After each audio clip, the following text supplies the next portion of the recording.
오늘 말씀 함께 보도록 하겠습니다. 오늘 말씀은 마태복음 18장 1절에서 14절의 말씀입니다.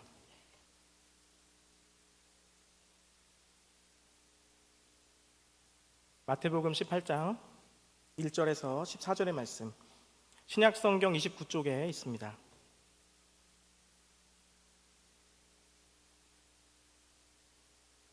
마태복음 18장 1절에서 14절의 말씀, 제가 한 절, 성도님들이 한 절 교독하도록 하겠습니다. 그때 제자들이 예수께 나와 이르되 천국에서는 누가 크니이까? 이르시되 진실로 너희에게 이르노니 너희가 돌이켜 어린 아이들과 같이 되지 아니하면 결단코 천국에 들어가지 못하리라.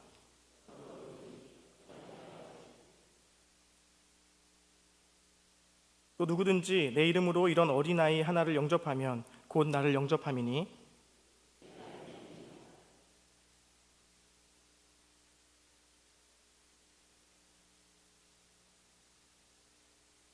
실족하게 하는 일들이 있으므로 말미암아 세상에 화가 있도다. 실족하게 하는 일이 없을 수는 없으나 실족하게 하는 그 사람에게는 화가 있도다.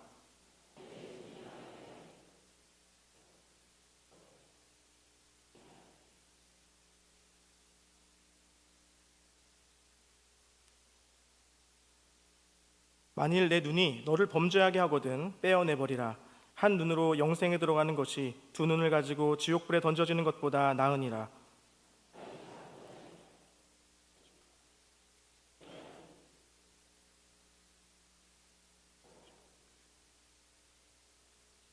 너희 생각에는 어떠하냐? 만일 어떤 사람이 양 100마리가 있는데 그 중에 하나가 길을 잃었으면 그 99마리를 산에 두고 가서 길 잃은 양을 찾지 않겠느냐?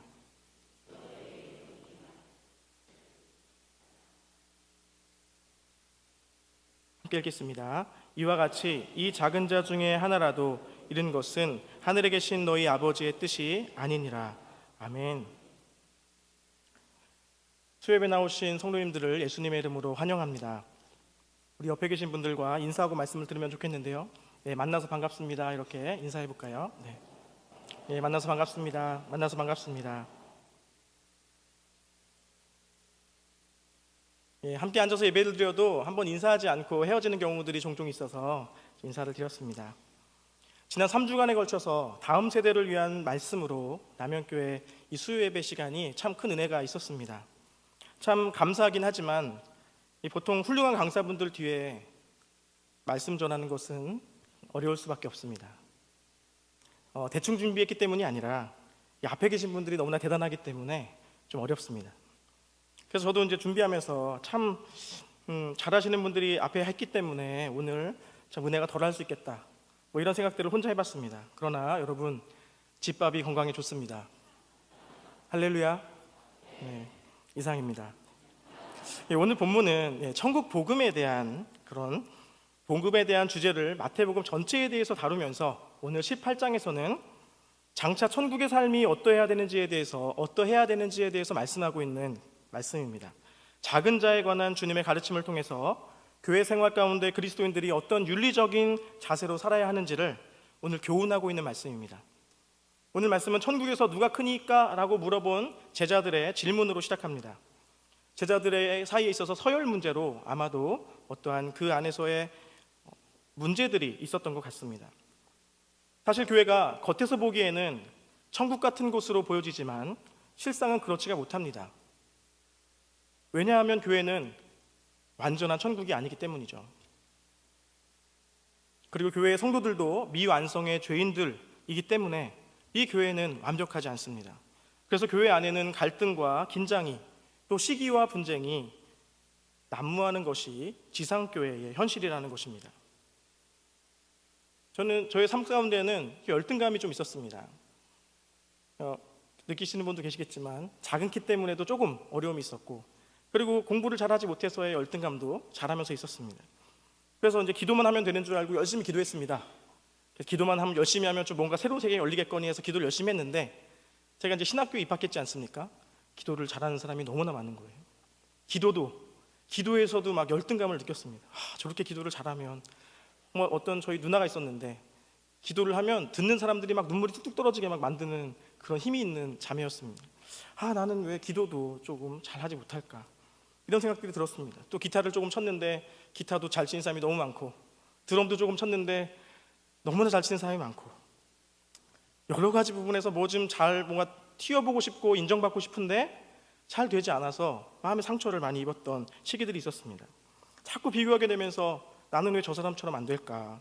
처음에는 부러움이었으나 점점 그것들이 나보다 잘하는 사람에 대한 시기와 질투로 그렇게 번져가는 모습들을 제가 경험했습니다. 이 교회 안에서는 이런 경쟁들이 있습니다. 사람이 많이 모이다 보면 자연스럽게 경쟁하게 되는 경우들이 있습니다. 미모로 경쟁을 하게 되고, 액세서리로, 또 옷으로, 이런 경쟁들이 자연스럽게 있습니다. 또 목장과 목장 사이의 경쟁도 있습니다. 하나님을 잘 섬기기 위해서 열심히 하는 것은 참 좋은 것이지만, 그 마음속 깊은 곳에 다른 사람들보다 조금 더 뛰어나고 싶고, 또 저 사람이 나보다 못하기를 바라는 마음이 있다라면 그것은 하나님이 기뻐하시는 모습이 아닌 것입니다. 그러기에 목자들 사이에서 경쟁하시면 안 됩니다. 그리고 뭐 팀장님, 또 어떤 장을 맡고 계신 분들이 부서 간의 경쟁도 하면 안 됩니다. 자꾸만 우리가 어떤 동기로 하나님 앞에 열심히 하려고 하는지를 살펴야 하는 것이죠. 목장도 보면은 저쪽 목장은 굉장히 막 잘 되는 것 같아요. 우리 목장은 잘 안 되는 것 같고, 어디 목장은 계속 인원이 늘어나고 북적북적 하는데 우리 목장은 겨우 몇 명 모여서 그렇게 모임을 갖습니다.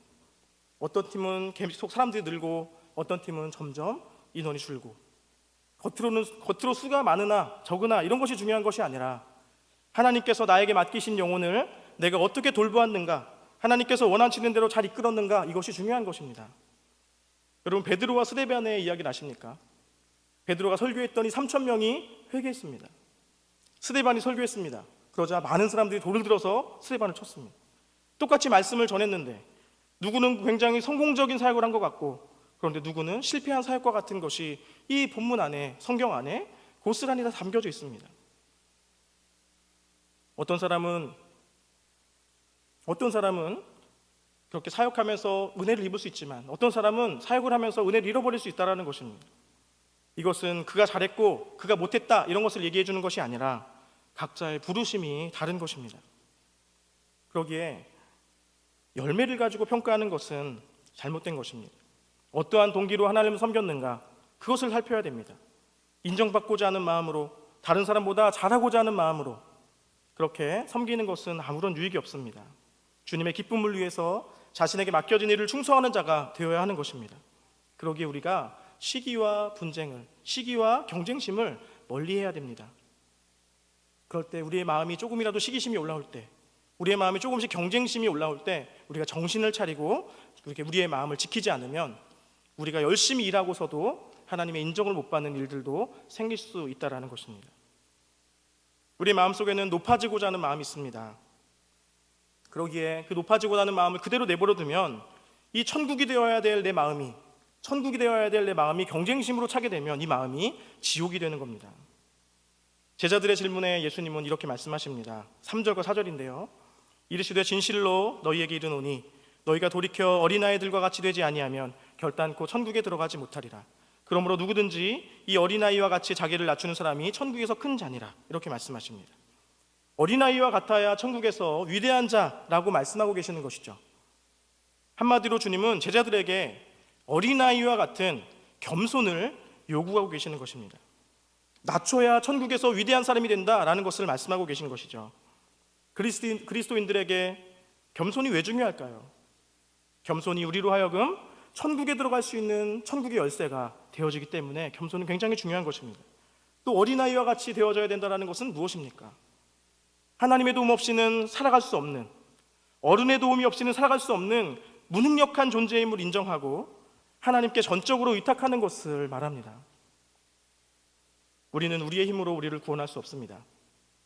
오직 십자가의 공로로 구원받을 수 있고 하나님의 은혜를 통해서 살아갈 수밖에 없는 존재들입니다. 무능력하고 부족하지만 하나님의 도움으로 능한 자가 되고 하나님 나라의 법칙이 다 그러한 것입니다. 그러기에 전적으로 하나님을 의지하는 자가 되어지는 것, 그것이 능력이 되어지는 것이죠. 마음이 겸손한 자, 마음을 낮추며 자신의 한계를 인정하고 하나님께 자기 자신의 인생을 전적으로 의탁하는 자를 하나님은 겸손한 자라 칭하시고 그를 낮은 자리에서 높이셔서 하나님의 사람으로 쓰시게 되는 것입니다. 그런데 우리가 겸손하지 못할 때, 또 우리가 연약할 때 이 교회 안에서는 여러 가지 상처와 어려움들이 생깁니다. 교회로 인한 상처들, 또 교회로 인한 실망들, 이런 것은 우리 안에 겸손을 잃어버리기 때문에 우리가 겸손한 우리의 삶의 태도를 놓쳐버릴 때에 그것들을 대하는 사람들이 상처를 입게 됩니다. 교회를 아름다운 천국으로 만들고 싶다면 우리 모두가 겸손의 옷을 입어야 됩니다. 자기 생각이 옳다고 주장하기 시작하면 교회 안에 평화는 깨어지게 됩니다. 다른 사람들을 못마땅해 하면서 속으로 경멸하고 무시하고 그런 마음을 품고 있으면 교회는 천국의 향기를 잃어버리게 됩니다. 하나님의 말씀을 따라서 오늘 어린아이와 같이 겸손하여지시기를 예수님의 이름으로 축원합니다. 예수님께서 오늘 또 두 번째로 그 제자들에게 교훈하고 있는 것은 이 교회 생활 가운데 차별과 무시의 문제를 경계하고 있는 얘기를 하고 계십니다. 5절 가운데 이런 말씀을 하십니다. 또 너희 누구든지 내 이름으로 이런 어린아이 하나를 영접하면 곧 나를 영접함이니. 여기서 어린아이는 문자적인 어린이뿐만이 아니라 교회 중에 보잘것없는 성도를 말합니다. 돈 없는 사람, 학벌이 부족한 사람, 신앙적인 열심이 부족한 사람, 또 교회 안에서의 업적이 부족한 사람, 이런 사람들을 다 포함하여서 어린아이라고 합니다. 주님은 이런 어린아이들을 환영하라라고 말씀하고 계시는 것이죠. 주님은 우리 교회에서 이런 어린아이들을 환대하라라고 이야기하시는 겁니다. 교회 안에서는 학벌의 차이가 있어서는 안 됩니다. 그가 학벌이 부족하다 하더라도 그가 하나님 앞에서 신실하고 하나님 앞에서 목자로 부름을 받았다면, 또 그가 팀장으로 부름을 받았다면, 또 그가 우리의 기관의 장으로 부름을 받았다면 그 권위를 존중하고 그를 섬겨야 하는 것입니다. 연약한 소자, 그 어린아이를 영접하는 일이 왜 그토록 중요한 것일까요? 예수님은 그것이 뭐가 중요하다고, 그 연약하고 어린아이 하나를 영접하는 그것이 뭐가 그렇게 중요하다고 이토록 강조하고 계실까요? 그것은 바로 예수님에 대한 우리의 영접 여부를 확인하는 근거가 되기 때문에 그렇습니다. 우리는 교회를 하나의 몸으로 비유합니다. 성경에는 예수님은 교회의 머리시고, 그리고 그 믿는 자는 그 몸을 이루고 있는 각 지체다라고 말합니다. 그렇기 때문에 교회 안에 연약한 지체들, 그들을 우리가 환영하고 영접하는 것은 곧 교회의 머리 되신 예수님을 환대하는 것이 된다는 것입니다. 다시 말하면 보이지 않는 하나님을 사랑하고 환영하는 방법이 바로 연약한 자를 돕는 것이다라는 것입니다. 우리 주님은 교회 안에 연약하고 볼품없는 자들을 사랑하고 환대하는 일을 통해서 주님에 대한 우리의 사랑을 확인하기로 결정하셨다라는 것입니다. 주님을 사랑합니다. 우리가 또 찬양할 때 주님께 고백하지 않습니까? 주님의 높음을 찬양하고, 또 주님이 하신 일들을 찬양하고, 또 주님을 사랑합니다라고 고백합니다. 주님을 사랑하는지 안 사랑하는지 무엇으로 확인할 수 있느냐는 것입니다. 교회 안에 있는 가장 연약하고 가장 보잘것없는 자를 사랑하고 환대할 때 너가 나를 사랑하는 것으로 알겠다, 너가 나를 사랑하는 것으로 인정하겠다라는 말입니다. 요한일서 4장 20절에 이렇게 말씀하고 있습니다. 누구든지 하나님을 사랑하노라 하고 그 형제를 미워하면 이는 거짓말하는 자니 보는 바 그 형제를 사랑하지 아니하는 자가 보지 못하는 바 하나님을 사랑할 수 없느니라. 보이는 형제를 사랑하는 것이 보이지 않는 하나님을 사랑하는 것이라고 말씀하고 있는 것입니다. 그 연약한 지체를 영접하고 환영하는 것, 그것이 하나님을 영접하고 하나님을 환영하는 것이다라고 판단한다라는 것입니다. 그러기에 우리는 연약한, 또 부족한 자, 볼품없는 자를 주님의 마음으로 주님을 환영하듯이 그들을 섬기며 환영해야 한다라는 것입니다. 또한 세 번째로 교회 생활에 있어서 중요한 것은 믿음이 약한 어린 신자를 실족하지 않게 하는 그것입니다. 6절 말씀을 함께 읽겠습니다. 우리 6절 말씀을 큰 소리로, 이 졸음이 오시는 분은 더 큰 소리로 우리 함께 6절 말씀 함께 읽도록 하겠습니다. 누구든지 나를 믿는 이 작은 자 중 하나를 실족하게 하면 차라리 연자맷돌이 그 목에 달려서 깊은 바다에 빠뜨려지는 것이 나으니라. 여기서 실족해야 한다라는 그것은 믿는 사람이 이 교회나 또 사람으로 인해서 실망해서 마음의 상처를 받아서 신앙을 버리게 되는 일을 말합니다. 우리 자신의 말이나 우리 자신의 행동, 이것을 통해서 어떤 형제, 믿음이 약한 형제가 상처를 받아서 신앙을 버리게 되는 그런 일이 일어나서는 안 된다는 것을 말하는 것이죠. 이것이 얼마나 심각한 문제인지를 비유로 말씀하셨습니다. 연자맷돌을 비유로 말씀하셨는데, 이 연자맷돌을 목에 매어서 바다에 빠뜨려지는 것이 낫다라고 얘기하는 것입니다. 그 당시에 사법제도 가운데에 그 사형제도 가운데 하나였습니다. 이 연자맷돌은 우리가 생각하는 이 맷돌 이런 정도의 맷돌이 아니라 짐승이 돌리는 맷돌을 말합니다. 그래서 엄청나게 큰 맷돌을 말하는데, 그걸 메고 그걸 목에 매서 바다에 빠뜨리라는 겁니다. 죽는 것이죠. 그 정도로 극악한 형벌에 해당한다라는 것을, 그게 낫다라고 얘기하는다라는 겁니다. 왜 연자맷돌에 매달아 죽게 되는 것이 나을 정도로 그것이 그렇게 심각한 것인가? 그것은 믿음이 약한 자가 실족해서 신앙을 버리게 되면 그 사람은 영원한 지옥의 심판을 받게 되기 때문에 그렇습니다. 우리의 연약한 모습 하나 때문에, 이 교회의 연약한 모습 하나 때문에 그 사람이 신앙을 버리게 되면 그 사람은 영영 지옥의 불에 들어가게 된다는 것입니다. 그래서 우리 주님은 믿음이 어린 자들이 마음의 상처를 받아서 실족하지 않도록 조심하라라고 우리에게 말씀하고 있는 것입니다. 이 문제가 심각한 두 번째 이유는 이렇게 우리 안에 우리가 실수로 하여금 누군가를 실족하게 하고 누군가를 넘어뜨렸다라면 그것이 우리로 하여금 화가 임하기 때문에 그렇다는, 이것이 심각한 문제라는 것입니다. 7절 말씀에서도 말하고 있는데요, 실족하게 하는 일들이 있음으로 말미암아 세상에 화가 있도다. 실족하게 하는 일이 없을 수는 없으나 실족하게 하는 그 사람에게 화가 있도다 라고 얘기합니다. 또한 이것이 10절 말씀과 연관이 되는데요, 10절 말씀 가운데 이런 말씀이 있습니다. 10절 말씀 가운데, 삼가 이 작은 자 중에 하나도 업신여기지 말라. 너희에게 말하노니 그들의 천사들이 하늘에서 하늘에 계신 내 아버지의 얼굴을 항상 배옵느니라. 이것이 연결되어진 말씀입니다. 무슨 말이냐면, 유대인들은 어떤 것을 믿었냐면, 각 신자 한 사람 한 사람에게는 그들을 지키는 수호 천사가 있다라고 믿었습니다. 이 천사들은 매일 아침마다 자신이 맡고 있는 사람에 대해서 하나님께 보고를 한다라는 겁니다. 그래서 아침에 이제 자고 일어나면, 하나님, 오늘 얘가 상태가 좋습니다. 오늘 얘가 이런 일들로 마음이 안 좋습니다. 얘한테 이런 일이 있습니다라고 그 수호 천사가 하나님 앞에 날마다 이 사람에 대한 보고를 한다라는 거예요. 그런데 이 소자가 실족하게 되었을 때 그 수호 천사가 맡고 있는 그 사람에 대해서 그 형제가 마음이 상했습니다라는 것들을 보고할 때 누구로 인해서 마음이 상했습니다.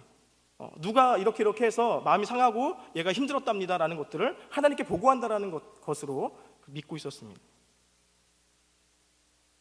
그것이 하나님께 보고되면서 그를 실족하게 한 그 사람에게 화가 임하게 된다라는 것이죠.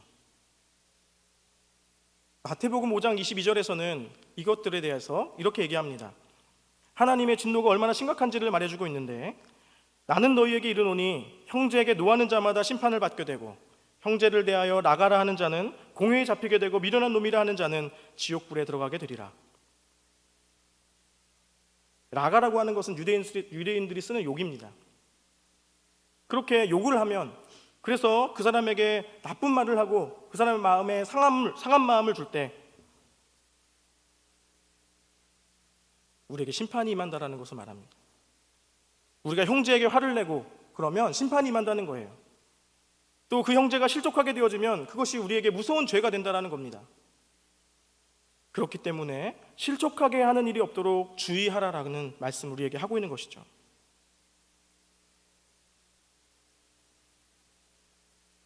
말씀을 준비하면서도 저도 돌아보게 됐습니다. 내 한마디로 누군가에게 상처 준 것은 없는가? 또 나의 무심한 눈빛 하나로 한 영혼을 무시하는 느낌을 전해준 적은 없는가? 우리가 얼마나 많은 형제의 마음을 실족해 했습니까? 또 우리가 얼마나 많은 믿음이 연약한 자들의 그런 필요, 믿음이 연약한 자들의 마음을 얼마나 상하게 했는지 한번 돌아보시기를 권합니다.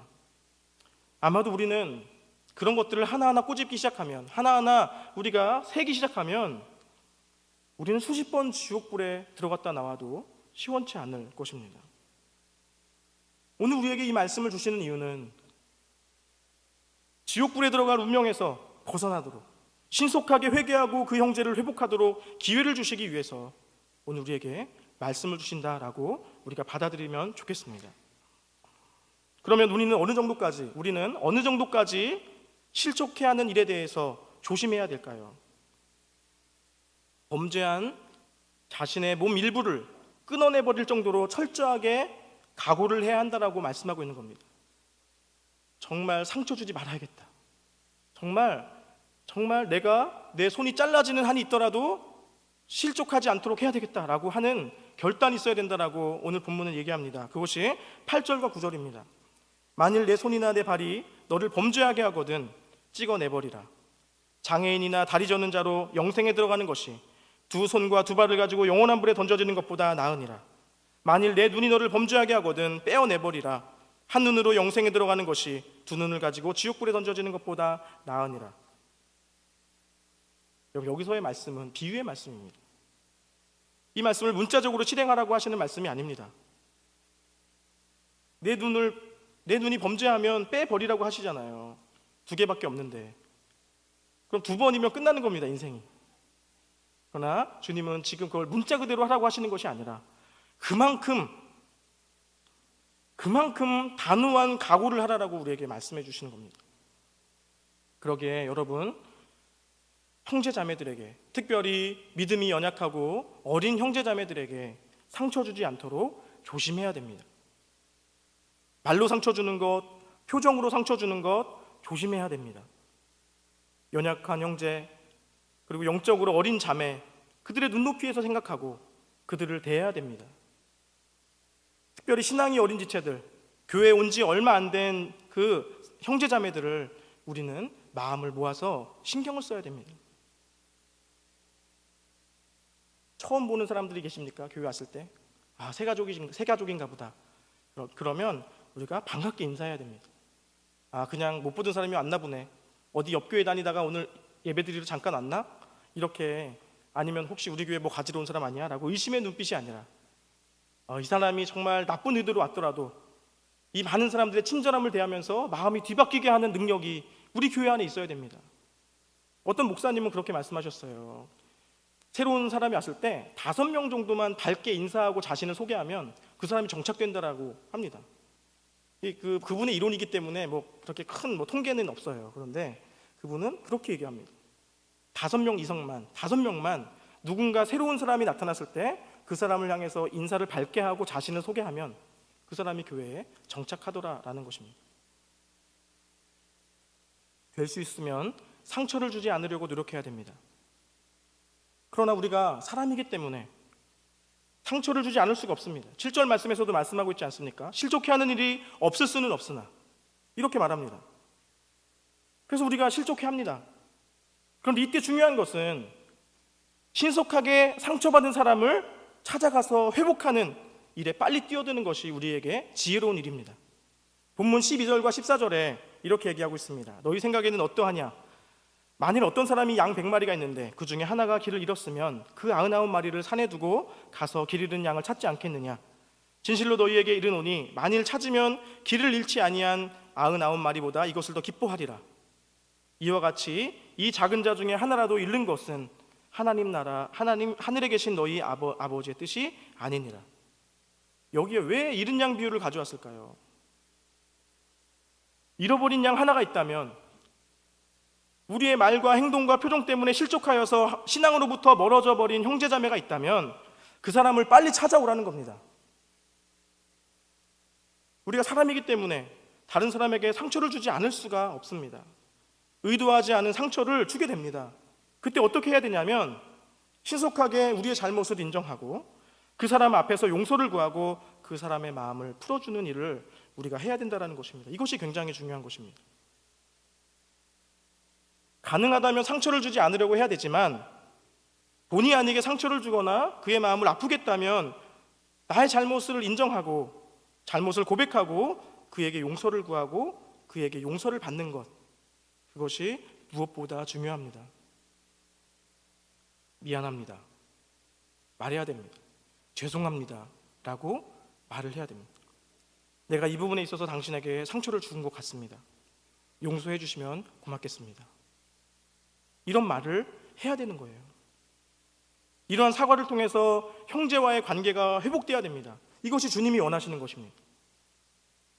형제의 관계를 회복하려고 하는 이와 같은 모습, 정말 이 상한 마음을 풀어보려고 먼저 다가가고 용서를 구하고 어떻게든 풀어보려고 애쓰는 그 마음, 그것이 천국의 삶이라는 것입니다.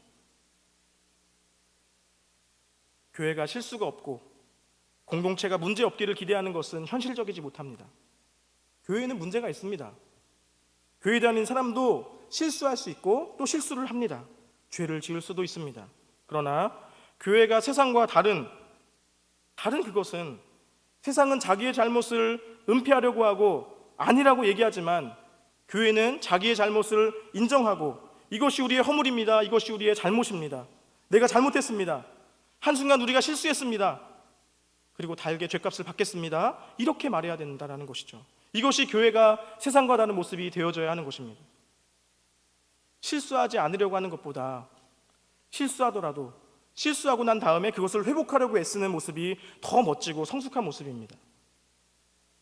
그리고 여러분, 누군가 여러분들에게 찾아와서 용기를 내어서 죄송합니다, 미안합니다, 제가 당신에게 잘못한 것 같습니다, 잘못했습니다라고 이렇게 사과 용서를 구하면 여러분 용서해 주셔야 됩니다. 그렇게 마음을 쏟고 어떻게든 풀어보려고 그렇게 다가왔을 때 그때도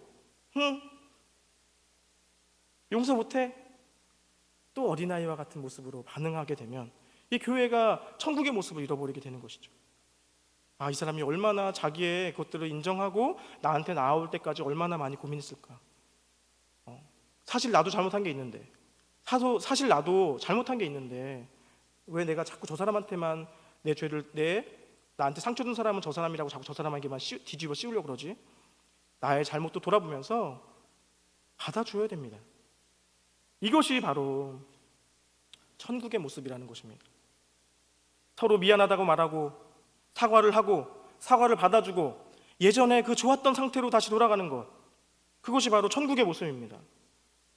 실족한 형제를 돌아오게 하는 것이 하나님의 기쁨이 된다라고 말합니다. 오늘 그 13절 말씀에서 말씀하고 있는데, 진실로 너희에게 이르노니 만일 찾으면 길을 잃지 아니한 99 마리보다 이것을 더 기뻐하리라. 누가 더 기뻐한다고 합니까? 그 목자가. 주님께서 그 잃어버린 양 하나 데려오는 거 굉장히 기뻐하신다라고 우리에게 말씀해주고 있는 것입니다. 하나님은 언제 웃으실까요? 하나님은 언제 기뻐하며 그렇게 껄껄대고 웃으실까요? 바로 잃어버린 영혼이 주께 돌아올 때입니다. 실족해서 나갔던 아이가, 실족해서 교회를 떠났던 사람이 다시금 우리 안에 용서함으로, 우리 안에 용서를 구함으로, 사과함으로 다시금 주님께 나와 예배할 때 그 모습을 주님은 너무나 기뻐하신다라고 우리에게 이야기해주고 있는 것이죠.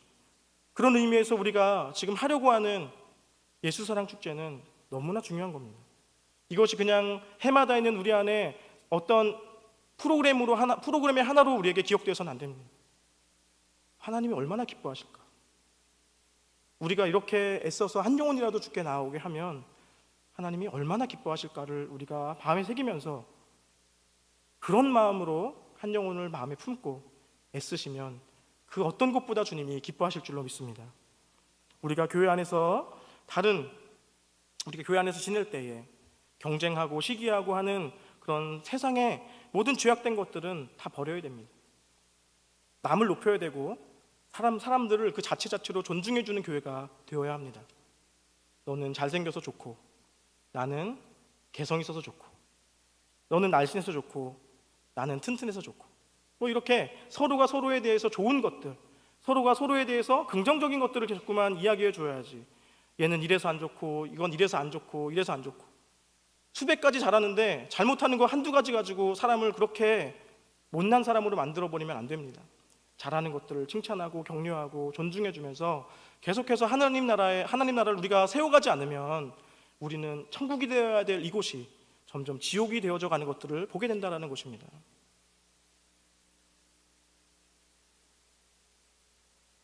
그러기에 우리는 계속해서 사람들을 존중하고 세워주면서 다른 사람이 이 안에서 섬기는 것, 다른 사람들이 교회 안에 들어오는 것들을 함께 기뻐하면서 함께 천국의 모양을 만들어가야 할 것입니다.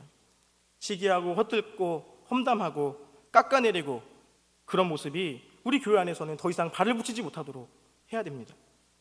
겸손으로 허리를 동이고 나보다 남을 낮게 여기는 그러한 남을 존귀한 자로 대하는 그런 믿음이 우리 안에서 회복될 때 우리의 교회는 더욱더 천국의 모습을 갖게 될 것입니다.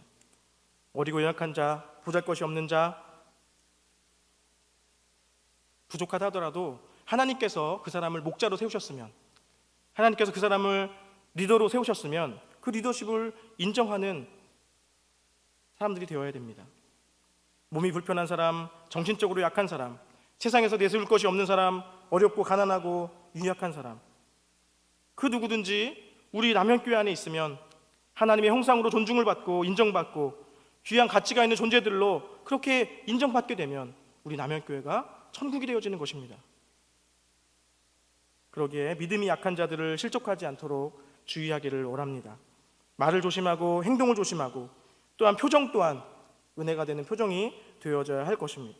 혹여라도 나로 인해서 실족한 자가 있다라면 자신의 잘못을 시인하고 자신을 용서해 주기를 구하는 그런 용기가 또한 필요할 것입니다.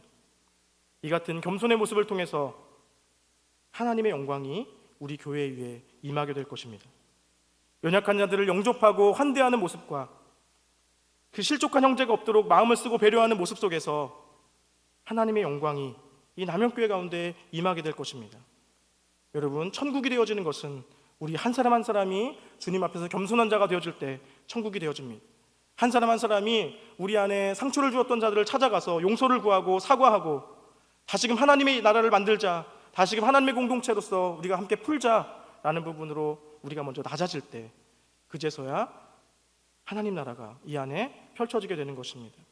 하나님의 영광이 임하는 그런 남현교회, 그것을 만들어가는 저와 여러분 되기를 예수님의 이름으로 축원합니다.